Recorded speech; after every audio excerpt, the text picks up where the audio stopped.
So we're just going to all introduce ourselves and get rolling right into what we are talking about today. So I appreciate everybody being here. My name is Benjamin Jaffe. I'm the manager of digital court reporting, digital training and development at BlueLedge, and I oversee our training initiatives. My background is in legal videography and in media, and I've been in this industry for about 7 years now. I am AAERT certified and now part of their board of directors. So I'm very happy to be making part of the history of this industry alongside of them. Janet, do you mind introducing yourself? Sure. Thank you very much for having me. And Ben, I'd like to welcome you to the board again of AAERT. I'm the current president of AAERT, and I have been in the industry since about 1984. In one respect or another, both as I was a certified electronic reporter, transcriber, and a certified digital video specialist. I am currently the vice president of enterprise sales at Stenograph Corporation. And I am just really happy to be here and talk about the journey that we've been on to this point. Great. And how about you, Steve? Why don't you introduce yourself next? So Steve Townsend, I'm currently CEO of the Record Exchange. Jan has been in the industry longer than I have, so I was pleased to hear that. I don't know that I realized that.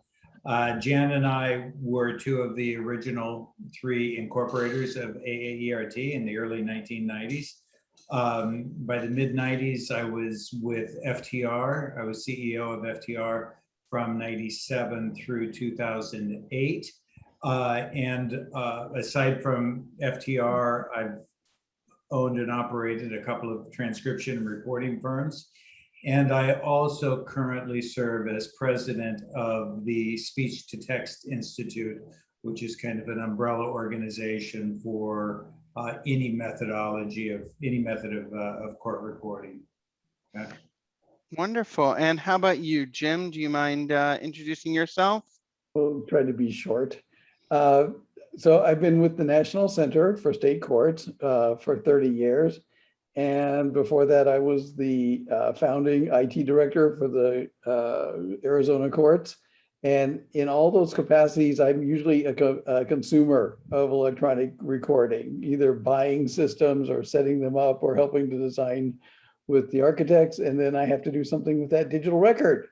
So I'm having fun with that, trying to work out all the procedures and policies. And I just get around and get to see a whole bunch of different things. So it's pretty fun. Great. Well, and everybody here is here to see our webinar about the origins of digital court reporting, and what better experts can we have than 2 of the founding members of AAERT, and Jim, who has been consuming and working with digital reporters for very many years, and we appreciate you guys being here. I'm going to start off, since we don't have any of the PowerPoint that I thought I was going to have, we're going to just jump right into the questions and topics for today, and maybe my computer will come back and I can give some of the history in a little bit. But let's start with you, Janet. One of the things that people always talk to me about is, what really is a digital court reporter? How do you define what is a digital court reporter? Sure. Well, a digital reporter may perform either capture and or the production of the transcript. So as we talk a little bit further in this webinar about the history of how electronic reporting started, mostly we started out with a lot of transcriptionists, transcribing pre-recorded audio that was recorded from courts or government agencies, and then slowly started to see a rise of those who were responsible for the recording. So today, we are finding there are more CERs taking the test than CETs, or CER, CET, the combination. So I'd say that a digital court reporter is trained to preserve a legal proceeding so that a complete and accurate verbatim transcript can be generated either by themselves or another. Preferably, they're using multi-channel recording software or professional grade software and hardware They may work as an official in a courtroom. They may be a freelance reporter. They generally hold a notary public in the state where they reside. And they're authorized to administer oaths to witnesses, interpreters. They attend public meetings, official proceedings, quasi-judicial proceedings, administrative hearings, depositions, statements under oath, any type of legal proceeding that needs to be captured and produced in a format of a record. And Jim, working with digital court reporters and seeing the technology change, how has it changed over the years? Well, I mean, the thing about is staffing is actually having the expert, having the digital reporter in the courtroom, or at least, a couple of people working with them. The thing about the judges and having the court recorder versus the court reporter is that the judges like to have the additional staffing in the courtroom. So that's a really big key, and it's something to be reinforced with judges, because they have a lot of things to do and they have a lot of people to manage. And if you have a bailiff, if you have a court recording specialist and your courtroom clerk or clerks, you're in pretty good shape. If you're missing any of those people, that's where the challenge comes in, and where you start to see people react, saying, well, this doesn't work or that doesn't work. Well, yeah, because you're really understaffed for your trying to get your job done in the courtroom. So those are the things to keep in mind. And Steve, how have you seen, I know you work a little bit more on the transcription side, how have you seen the role of a legal transcriptionist change as the role of a digital reporter has changed? Well, I think that, if you go, it's funny, I'm seeing the names of participants here, and I know that there are lots of participants that go back quite a while and know what things used to be like. So, if you go back into the 80s and the 90s, when everything was cassette tape based, most everything was cassette tape based, you had geographic restrictions on where people could operate. There certainly was some mailing around of tapes, but I would say most transcription was being done pretty locally. Lots of jumping in the car and moving tapes around, lots of high-speed duplication of cassette tapes. Fortunately, by the time I was in the industry, we did already have word processing and email. So the finished transcripts we were able to move around, but the physical media, there was no moving around. Once digital recording came in, it still took quite a while. Digital recording just kind of changed transcription from cassette tapes to CDs, because the internet was still not ready to start dealing with a lot of distribution of content. Today, there's still a lot of poor distribution of content, but for the most part, both the courts and the freelance market have good infrastructures, typically cloud-based infrastructures, to move content around efficiently, which has allowed transcribers access to much more work than they had before, making competition for those transcribers greater in many cases. But it also was an opportunity for courts and for firms doing transcription to seek transcription services outside of their local area. You no longer had to jump in the car and run down to a gas station to hand off 2 cassette tapes to get done that night, kind of thing. So I think the efficiencies that have come from the combination of digital and then, of course, the cloud infrastructure that we've seen really develop over the last few years has made things significantly different than what you would have seen in 1990. And Janet, that sort of leads me to you. What predated what we consider digital today? Steve definitely touched on tapes, and I know there was some reel-to-reel recording at some point, but what sort of predated the early, or what were the earliest stages of what we call digital or electronic recording today? Well, I know that it predated me, believe it or not. uh, just a bit. When I first started in the industry and attended our first AAERT conference in Las Vegas in 1995, 1994, I met people who were close to retirement. And I did a little bit of investigation and found that, for example, the United States Supreme Court started recording their oral arguments in 1955 on reel-to-reel. I gratefully entered this market right after the reel-to-reel phase, because I can't imagine having that in the back seat of my car and being responsible for, dropping it and watching it roll down the road. The cassette tapes came into being when I started in '84, but shortly thereafter, it was the conference recorder. And I was familiar with the Sony BM246 that Sony put out. And then there was a machine, Linear was one of the other manufacturers. And that allowed for multi-channel recording on tape decks. And what was I found just amazing was that I no longer needed to worry about flipping my tape at the 45-minute mark or whatever length the tape had. The conference recorder had dual cassettes and they would overlap, and you could record continuously as long as you had tape to put in the machine. The word processing has really changed significantly too. So when I started, it was a 5 1/4 inch floppy disk. I put it into my machine with 2 hands. I couldn't type more than 100 pages. Floppy disks were the next generation for being able to easily transfer media back and forth from my transcriptionist. Then we went to the USB drive that could hold both the audio and the text. So there have been so many different types of media that have been used. Those are the ones that I'm familiar with. But like I said, prior to me coming into this market, there was a long history already of electronic recording. Well, and that's a great insight. And Jim, you kind of experienced this in the court system. What was your first experience with digital reporting? Talk about the probably the good old days and how it has changed and what you saw, back then.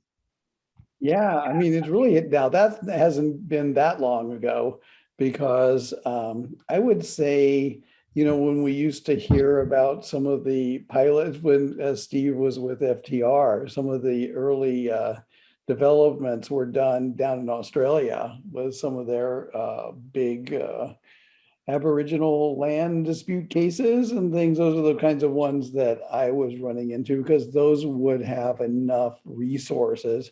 And also, with the distances that they were involved with, it was very important to be able to send that information around.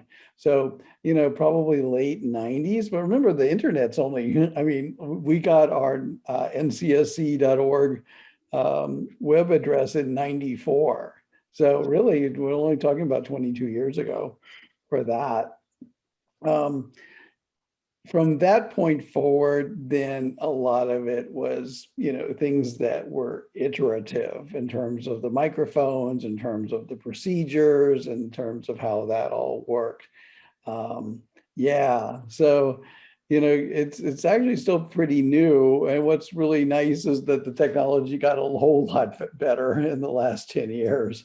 So yeah, we're still pretty much babes in the woods right now. Still, we've got lots of things to work toward. Well, and it is definitely an evolving technology. Steve, Jim had mentioned your earlier days at FTR and some of the rollout of that. And obviously you've seen it get better over the years. Maybe you can talk a little bit about those early days and sort of what you're seeing now. Well, I think to touch on a couple of things that Jan said too, I think it's easy for newcomers I say newcomers, anybody that's only been in the industry for, 20, 25 years, to think of this as a digital world and these old products that were really clunky.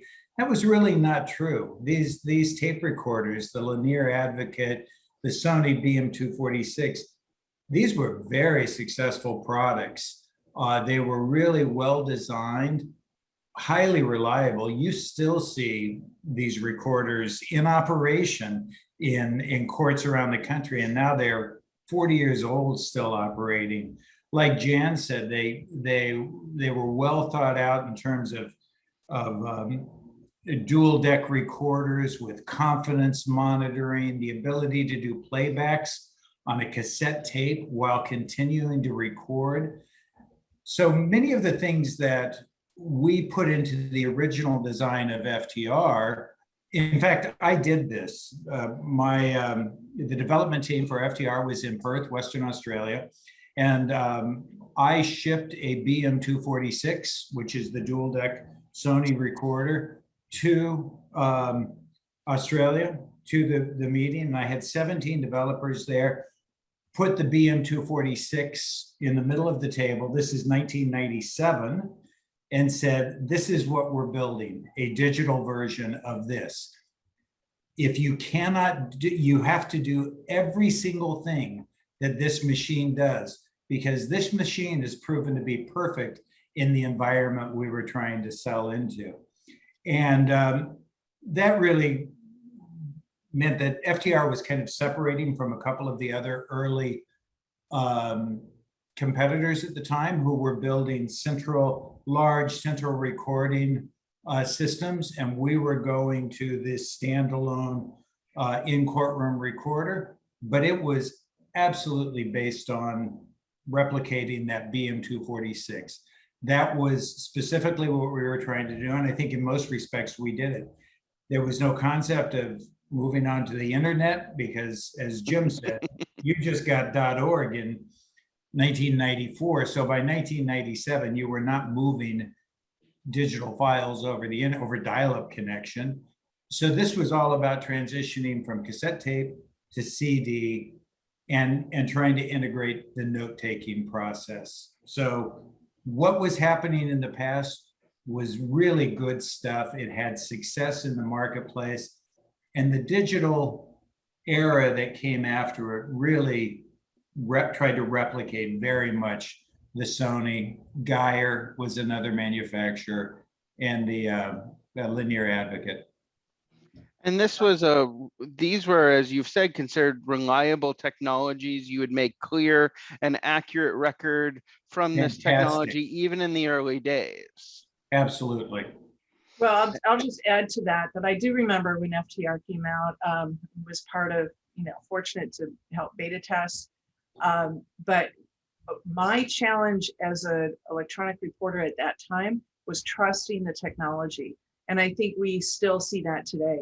So for example, I saw the wheels spinning on that tape cassette. I knew it was recording, but it made me very nervous to record with digital, because even with the confidence monitoring button, I couldn't see the parts moving. So I kept my Marantz. One of our attendees mentioned the Marantz recorder, and that was what I used before the Sony BM246.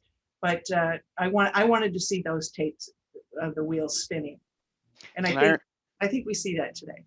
And I even, coming out of broadcast television, I remember that. I mean, up until, I don't know, 2010 or 11, most television recorders were still on tape. Cameras that you saw news people carrying and film, they were on tape. And when we went to these little tiny cards you see in these cameras now, I had a gentleman working for me that swore that, he was going to sneeze too hard and break one of those, and all of his hard work was going to be gone. And now it's become the standard of the industry, like, digital recording has become a mainstream standard of our industry. Yeah, so exactly. The big thing that's really a difference now is all the management that we used to have to do with the tapes, with the, whether it's a cassette, the reel-to-reel, the libraries, the tracking, the check-in, the check-out. I mean, this was true for the audio tapes, but I also had to do it with my computer backup tapes and everything. And then we used to have a process to send them off to the state archives. So we'd have these couriers that would come by once a week, and then we'd load up a box of all of our records, and then they would carry that one off, and then they would leave us an old one so we could reuse the tapes and things. So yeah, I mean, this was definitely not permanent record, but it was just all that management that we had to keep track of. And that's what's really different, of course, now with the digital world, because we can have databases and servers and cloud and all kinds of things to keep track of everything. So, and make lots of copies very Ben, easily. Ben, I think if you'll let me I think it is worth noting, you made the comment that this stuff actually did work and you could get a reliable record. I think it's really important for everybody to remember that there are some people that go back into the 80s that all of us know that really laid the foundation for much of this work. One of those was Michael Greenwood, who worked for the Federal Center and the Federal Administrative Office of the Courts, did a really comprehensive study on the use of audio tape recording in courtrooms in the early 1980s. I think that was published in 1984. Yeah. It's still available. That study it probably took them a year or something like that, involved multiple federal courts around the country. And this was all studying the efficacy of cassette tapes. And the results were that cassette tapes were a viable method of capturing the court record, could produce an accurate transcript. That study ended up being what allowed the federal courts to adopt the use of not digital recording, of audio recording at the time. This is in the early 1980s. Had that study not been done at the professional level that Greenwood did it and gotten the acceptance that it did, many of the courts around the country would not have had the support they needed to make a transition to audio recording, even for their low-level courts. So that study, which is still available online, was really a foundational piece of work that all of us in the industry today should recognize the contribution this person made. It was really, really important in 1984. Well, and that is, it's actually, that was the next thing I wanted to talk about, was the laying of the groundworks for not only how is it the efficacy, but the standards by which what we call today digital court reporting is held to, the best practices, and of course the governing organization of AAERT, the association that sets the standards for this industry. So Janet, as president of AAERT, I think you get the honor to talk about, how that came together, what was involved, and sort of does that organization look like today? Okay, well, I'm just going to tag on that because we're almost at an anniversary. September 2nd, 1965, I discovered, President Johnson signed into law HR 3997. And that was for the US district courts to record their hearings, both by tape and a live recorder. I just learned this yesterday. And I thought that was really significant because it illustrates, like I said earlier, that when I started, I was meeting people that were nearing retirement. And my first introduction to AAERT was through Connie Meadows Rill, who sent out a flyer to anyone and everyone she could find that was designated in the electronic reporting industry. It went to my boss. At that time, he was working on garnering support for a rule change, the Federal Rules of Civil Procedure 30B2. And he handed this flyer to me and he said, here, this is right up your alley. Why don't you check it out? And I thought, oh, cool. It's a membership, for a national association for what I do. That's amazing. And I called Connie, found out that she had inherited a business from her mother, Nancy Farley, in Sacramento, California. It was called Video Audio Recording Services. She had been in contact with Steve Townsend. They knew each other because of the type of contracts they worked on and worked together. By the end of that phone call, I found out I was member number 2 officially. Apparently I paid my check before Steve did, sent that in. But it was that first year that the three of us met over the phone, conference calls, extremely expensive long distance charges that we split. And we formed the infrastructure of AAERT and held our first conference in Las Vegas in 1994. The purpose of the association was to create certification because it was going to professionalize the industry, and it was something that Connie's mother had attempted at one point in her career, but was met with tremendous amount of hostility and pushback, so that failed. We had our first beta certification test in 1995, and then we started with official certification exams in 1996. So today, fast forward through several different decades of leadership and projects, and now we are, most recently, we have a number of approved schools with digital reporting and transcription programs. We are updating our certification program and adding certifications. Our membership is now nationwide and international. So, you know, there are different countries, and Jim, I know this is your area, where digital recording and electronic recording has been the capture method because of a whole host of reasons. And it's successful. So I never expected it to explode into really an international type of organization, but that's what our membership reflects. Well, and I can see some of the comments coming in from our viewers of this webinar. And of course, stenographic court reporting and voice writing are still, you know, methods out there, and digital court reporting just happens to be a very fast growing, and as you mentioned, internationally used method of capturing the record. Jim, do you want to comment on that? Yeah, it's interesting. I was responding to a message there.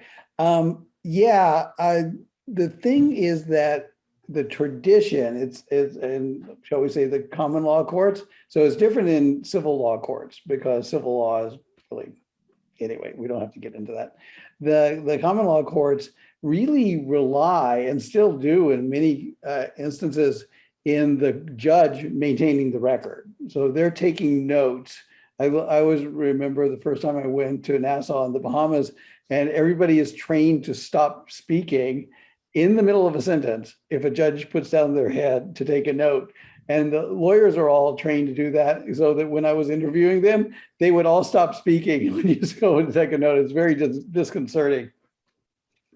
So they were the record keepers. So you can imagine that significantly impacts the speed at which they can work, at which they can go and hear a trial or a hearing, because they're doing two jobs.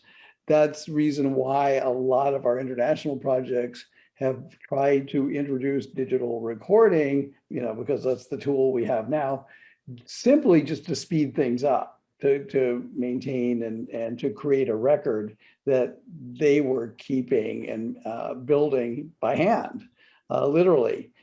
So that's a big difference. Now, my friends in Trinidad, they have gone and they've done the digital recording, audio recording, but they, instead of having to deal with the transcribers, they're using the speech to text, you know, so they sit there with their headphones on and they'll repeat what they hear. So it's a little bit like the stenomask systems.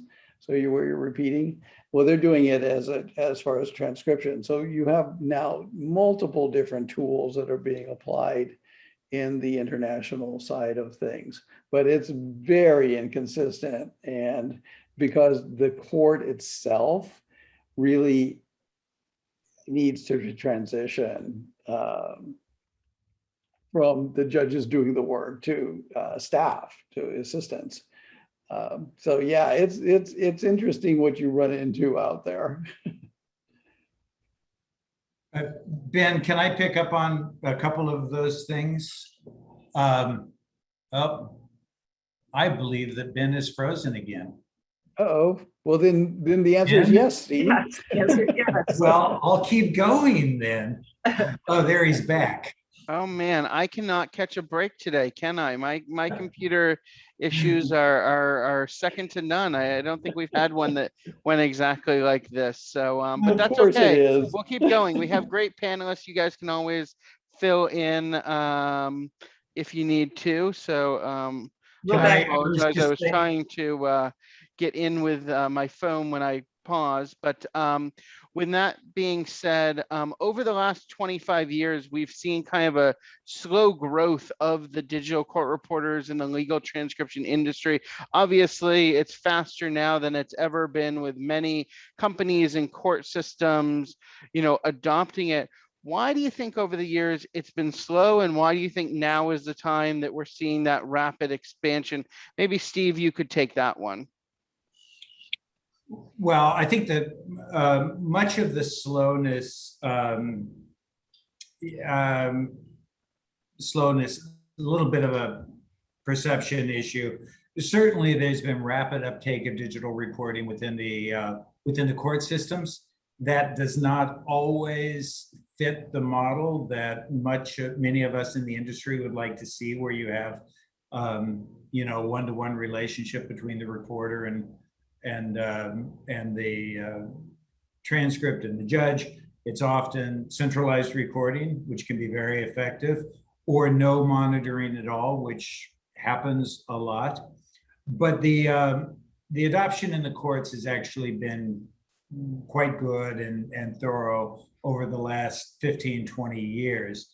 It's been much slower in the deposition market, because the deposition market has continued to be dominated by the stenographic reporter to a much greater extent. As we've continued to see the decline in the number of stenographic reporters, it is a little bit of a tipping point. So nothing like this ever occurs in a linear manner. It kind of goes along, it reaches a point, and then it falls off, and it happens very quickly. And I think we are now seeing a pretty rapid transition occurring. I think COVID probably contributes to that to a significant degree. Whatever speed of decline in the number of stenographic reporters we were seeing before probably increased over the last 2 years because of conditions. So I'm not sure I fully agree with the foundation of the question that it has been slow. There's been a lot going on over many years where that have been great opportunities for digital, and before that, cassette tape and audio recording. So the industry has grown in a pretty significant way. And I do now believe we've reached a bit of a tipping point, and you'll probably see more rapid growth over the next 3 to 5 years than we've ever seen before. Well, and Janet, I'm going to direct that to you to maybe talk about the deposition market. There, as Steve said, we're at a tipping point. How do you feel about where we've been and sort of where we're going on the speed of adoption in the deposition field? I think that what attorneys experience, they have a good experience in a court that is using digital recording, and now they meet a digital reporter in the freelance market. It's not as objectionable. It's not as big. There are many times that I would show up, and this was 20 years ago when I was still recording. They didn't care. What they care about is that they get an accurate, complete transcript. And what they care about is that they're working with someone who presents themselves as a professional and shows confidence in the equipment and process and can produce that record in a timely fashion. So I think that, that really speaks loudly when you're working with attorneys. We also have a society that attorneys coming out of law school these days never knew what it was like to not have some sort of electronic device in their hand from the moment they were born. So I don't think you have the same mystery around, what is that machine doing, and how do I know that it's really taking it down, and how do I know that you're really getting it, because we rely on this technology in our daily lives. to address kind of what Steve was saying about the, slow growth, I think it's important to recognize too, just like when AAERT started, we wanted to provide certification and opportunity to professionalize, but also if you don't have a classification for the type of work you do, you don't exist.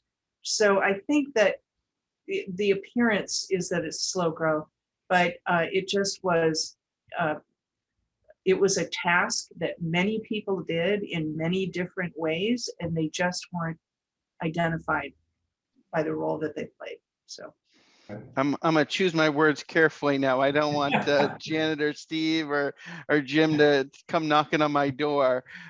So with our rapid growth now, how do we see the technology changing where we're going forward? Jim, obviously you work with technology every day in the court systems and adoption. How do you see the technology changing, let's say over the next 5 years, and enhancing this, as we've called now, rapid growth tipping point? Yeah, so it's all about speed now. I mean, for the transcript production. So, I mean, I've had states that I worked with where they were holding people in jail for a year to get a transcript. And I thought that was not a good thing when I was doing a little consulting there. And I pointed that out. So anything now with speech to text, I think this is just a huge leap forward. All the AI machines are just getting better and better and better, and there's more processing power. And that, like for example, with Zoom right now, we could have turned on the speech to text transcript operation and see what it looks like. I'm enjoying watching the evening news because I don't hear very well anymore, and seeing which systems are being used. You can usually tell in terms of, is this a computer system or is this a person behind the closed captioning? So you get into all these different pieces of it. But yeah, the transcript production is going to be just key, because as the machines just get better and better, I call it the John Henry moment. There's only so much you can do to pound those spikes into the rails.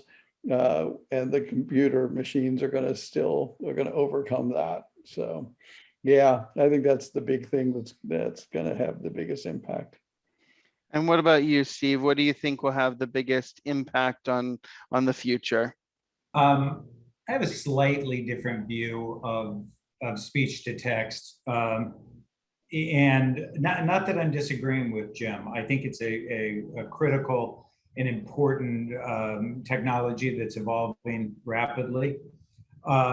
It is not clear to me that in the foreseeable future it actually replaces transcript, because transcript, the text from speech to text can be used far more broadly than it's currently being used. But transcript as a document has such strict requirements and is used in very specific ways that I think a human's involvement in the production of a transcript will remain really important for the foreseeable future. That's not to say that text from ASR is not going to become more prevalent. It's just a question of how it's going to be adopted. Aside from speech to text, I think equally important are the management capabilities that are presented by the fact that things are digital, being brought both to the deposition market and to the courts. So Jim was earlier describing, kind of the convoluted process we had to go through with tapes just for your backups. Well, I think we'll probably look back in 5 years and think, man, what a mess that was with the way we were managing digital. You think about, it is not actually all that intuitive as to how the recording of this presentation is going to be captured, archived, indexed, retrieved and then made available to who it needs to be made available to at a specific time. That doesn't just happen. That's a lot of management work and a lot of application development. So I would actually put a little more focus on it. Again, not to diminish the value of ASR. I think that's important and it's kind of sexy and exciting. But I think a lot of the hard work and real value that we're going to see out of the next 5 years is going to be around management of the process and management of these tools. And Janet, I'm going to direct the last question to you, and then we'll go to Q&A from our audience. Audience, please write your questions in the Q&A pod. We have gotten some via the chat, which is great too, but you can also write it in the Q&A pod. Now is a good time to get started with any of those questions. We'll have about 10 to 15 minutes to answer those, but Janet, I'm going to let you answer the final question for today from the panel, at least, is how has COVID-19 changed the industry as court reporting, and what do you think that has impacted digital court reporting in the future? So I think that, with all of the challenges that COVID has presented, people have shed their prejudices and worked together to find a solution to continue to keep the wheels of justice moving. So where they may not have been willing to hold a hearing remotely, they are welcoming it. Where they would have never considered holding a jury selection remotely, they're changing their processes to accommodate it. So it's acceptance with less resistance because people were just simply desperate. And I think because of that, we have propelled ourselves 5 years, 10 years into the future, just to get over the acceptance of the technology. Well, great. Well, thank you so much, everybody, and all the panelists. Just a reminder for all of the participants, next month we will be doing our BlueLedge Bonanza, which will be a review of 4 different webinars that we've done so far this year. So if you go to our website, blueledge.com/webinars, you can sign up for that and sign up for that. If you've already watched one of them, you won't get CEU credit, of course. You can only get credit per one-time viewing within your recertification period, but certainly it's great information if you miss something. We're going to be announcing in the next few days exactly which webinars will be on that, and we'll be opening up a broader page. So that is, thank you everybody, and thank you to our panelists for joining us. Steve, Janet, and Jim, you guys have brought a wealth of knowledge to the table. And now I'm going to ask some of the questions from our chat and from our QA pod. Jim, this first one is to you. Is it true that Alaska was the first court to have electronic reporters in 1959? And then I'm going to also add on, can you talk about what Kentucky does using all audiovisual recording in their courtrooms? I don't think people realize that there is no transcript made in those courts. Yeah, so let's talk about Alaska first. My joke is that it's too cold for court reporters to go to Alaska, but the reality of it was that you had a lot of military in Alaska at the time in the 50s. And so they were very used to recording things on literally wire. This is a wire recording device.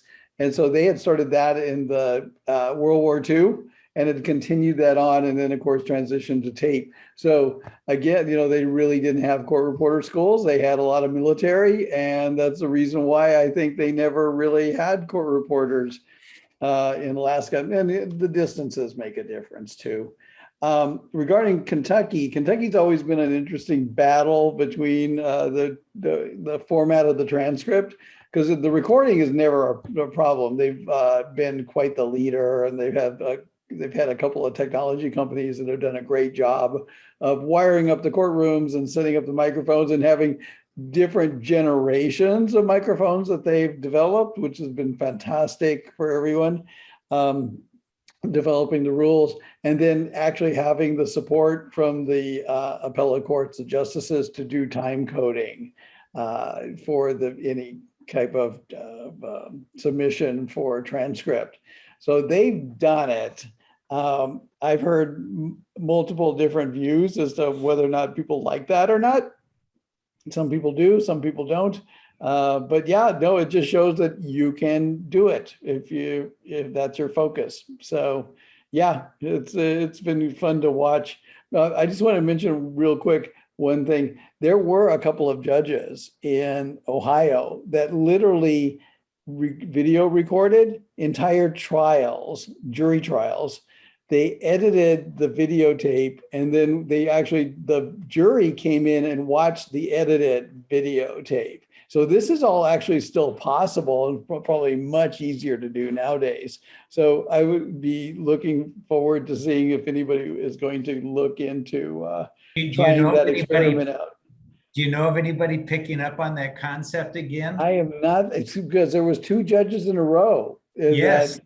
that did it, and then it went away. So And I would think it would be really fascinating to see. It was very successful in terms of efficiencies. We should talk about that, because I ended up having contact with the son of one of those judges who's a really? attorney there. Yeah.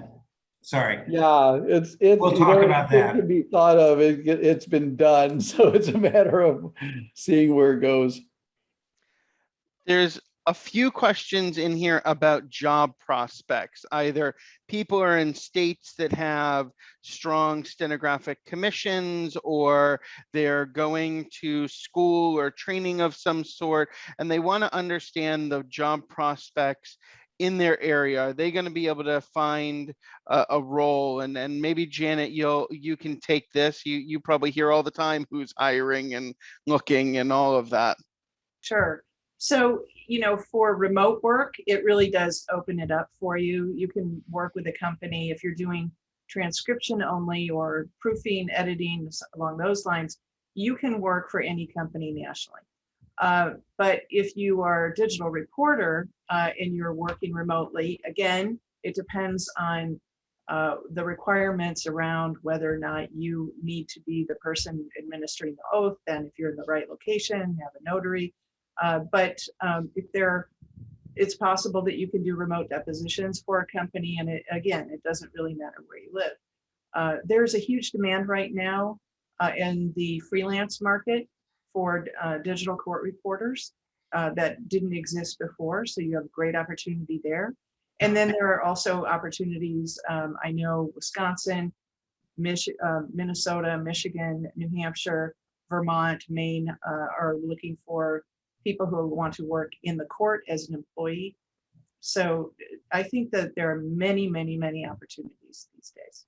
And I will say, Hey, even Janet, the I states actually have a that, question. I have a question for you and Steve. Do you have very many members that are digital notaries?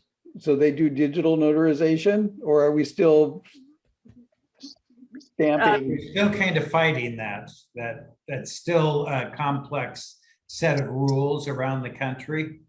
COVID has helped that in many ways. A lot of emergency authorizations were put into place to allow for swearing in of witnesses without physical presence and so on. A lot of states agreed to reciprocate. So somebody in Texas could swear somebody in Missouri, those kinds of things, but it's not universal. It's still a little bit of a patchwork. One of the things that STTI is looking at is becoming more engaged in the question of, can we establish some form of a national notary, or at the very least a coalition for the states to accept specifically for the swearing in? It's still a tough question. Yeah, I got involved. I'm sorry, Janet, I'm going to go back to you.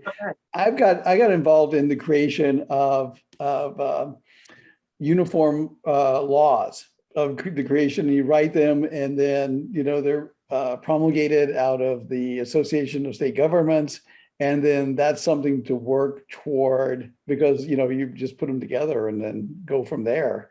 So, that could definitely be something to look into too. I'm sorry, Janet, go ahead. No, I was just gonna, I agree with that. And I wasn't sure when you're talking about, the digital certification or digital notary. I've heard of an e-notary, but along the lines with what Steve was saying, as a notary, when I was working at a law firm, I performed many more functions as the notary than I did when I was a digital reporter. And really all I did was swear people in. Occasionally I would notarize a document, but really it's an abbreviated set of authorizations that I think we could move towards. And there is a Authentication national just bill right huge. now. Yeah. Authentication is just huge. That's just the reason why you have those people there. And so, anything that can help with all that chain is really important, because you think about what's happening with the body camera stuff. Seems like it'd be a great thing for the transcription group industry, court recorder industry to get, to add that to the toolbox. Mm-hmm. Well, and just going back to the original question about opportunities available, even if you are in a state, I know we got down to remote notary and of course remote proceedings, but even if you are in a state that is not as, we'll call it digital friendly, they still generally have courts that have digital reporters. Texas now has courts that are that way. In California, there are courts that way. And then there are federal proceedings from tax court, administration court that's happening all over the country that need reporters in those locations that aren't affected by those local laws. And Yeah. on top of that, now with stipulations and other things that have happened around COVID and around other, findings in the law, there are jobs available almost anywhere from my perspective. We see it a lot, and I do urge people to keep your eyes open. We host a job board at BlueLedge for anybody who wants to take a look. It's blueledge.com/jobs. So that definitely there is a lot of opportunity in the country for that. Moving on to the next kind of question I see, if I work for a firm that focuses on civil matters, how could I focus on criminal matters or criminal law? Do they have to work for an official, become an official and work for the court system, or what is that process? Well, yeah, typically that's more of a court process. A deposition concept does occur within the criminal world, but it's not really this robust market the way that civil depositions are. And for the most part, even those criminal depositions, which are many times more interviews, they may not require a court reporter. Those are often recorded separately, but they're very heavily driven by the courts. So if you want to be on the criminal side, you probably want to look more to the courts than these large agencies. That's the other thing, Steve, is prosecutors' offices. So Yep. in a lot of my international work, it's the Attorney General's office that has the money, because the Attorney General is also a member of Parliament. And so they know where the money is within Parliament. So my friends in Canada, places like that, where you have the political plus role kind of merging together. That's why those things are powerful. right. They know where the money is. They can get it.